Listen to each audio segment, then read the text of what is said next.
Meal size and the effects of perception on satiety, day 1073. An interesting study in February of this year examined the perception of satiety of individuals given breakfast with the same energy density or calorie content, but different sizes. What was observed is that the subjects given the smaller portion seemed less satiated, became hungry sooner, and had greater total energy intake upon subsequent meals. There's only one study, but it illustrates how, quote, appetite regulation is a complex interplay of psychological and physiological determinants. In other words, we can decide not to be full because we just didn't prepare a sufficient amount of food. So how do we adjust our perceptions then? A simple solution is to create our meals around a protein source, followed by nutrient-dense, low-energy per-volume foods, high in fibers that occupy space with minimal concomitant calories.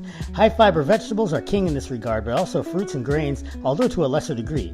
8 ounces of broccoli versus 8 ounces of pasta is a perfect example, with the broccoli at around 66 calories versus hundreds in 8 ounces of penne pasta. That broccoli is also likely covering a medium-sized plate versus the pasta being a portion of that size on the same plate. This is a method I use on the rare occasions I eat out. I'll order a steak, for instance, 6 to 8 ounces, since it generally cooks down a bit, and 2 servings of steamed vegetables. Most restaurants for cost will offer roughly 3 to 4 ounces per serving. That steak and 2 sides of vegetables is a whole plate of food amounting to only a few hundred calories, despite the perception of it being a very large meal. With nutrient-dense, high-protein, high-fiber meals, you know you'll be full enough to stay in the fight.